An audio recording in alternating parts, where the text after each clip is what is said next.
Over the last few weeks, I've been making the case that we need to act now on the American Jobs Act so we can put folks back to work and start building an economy that lasts into the future.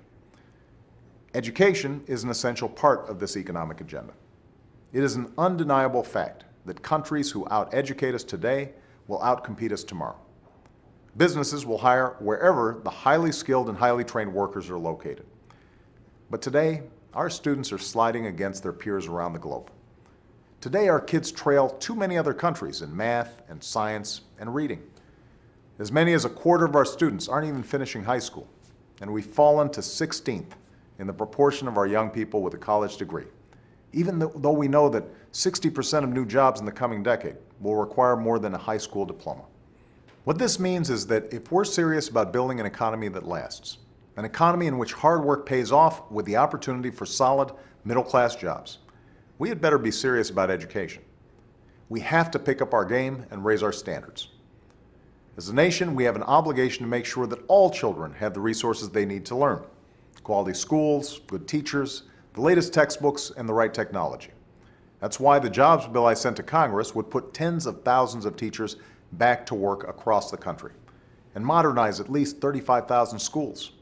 That's why Congress should pass that bill right now. But money alone won't solve our education problems. We also need reform. We need to make sure that every classroom is a place of high expectations and high performance. That's been our vision since taking office. And that's why, instead of just pouring money into the system that wasn't working, we launched a competition called Race to the Top. To all 50 states, we said, if you show us the most innovative plans to improve teacher quality and student achievement, we'll show you the money. For less than 1% of what we spend on education each year, Race to the Top has led states across the country to raise their standards for teaching and learning. These standards were developed not by Washington, but by Republican and Democratic governors throughout the country. And since then, we have seen what's possible when reform isn't just a top-down mandate, but the work of local teachers and principals, school boards, and communities. That's why in my State of the Union address this year, I said to Congress, you need to reform the No Child Left Behind law based on the same principles that have guided Race to the Top. While the goals behind No Child Left Behind were admirable, experience has taught us that the law had some serious flaws that are hurting our children instead of helping them. Teachers are being forced to teach to the test, while subjects like history and science are being squeezed out. And in order to avoid having their schools labeled as failures, some states lowered their standards in a race to the bottom. These problems have been obvious to parents and educators all over this country for years. But for years, Congress has failed to fix them. So now, I will.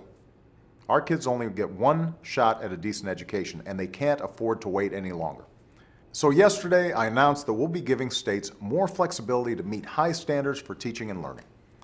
It's time for us to let states and schools and teachers come up with innovative ways to give our children the skills they need to compete for the jobs of the future. This will make a huge difference in the lives of students all across the country. For example, yesterday I was with Ricky Hall, the principal of a school in Worcester, Massachusetts. Every single student who graduated from Ricky's school in the last 3 years went on to college. But because they didn't meet the standards of No Child Left Behind, Ricky's school was labeled as failing last year. That will change because of what we did yesterday. From now on, we'll be able to encourage the progress at schools like Ricky's. From now on, people like John Becker, who teaches at one of the highest performing middle schools in DC, will be able to focus on teaching his fourth graders math in ways that improves their performance instead of just teaching to a test. Superintendents like Dave Estrup from Ohio will be able to focus on improving teaching and learning in his district instead of spending all his time on bureaucratic mandates from Washington that don't get results. This isn't just the right thing to do for our kids. It's the right thing to do for our country and our future.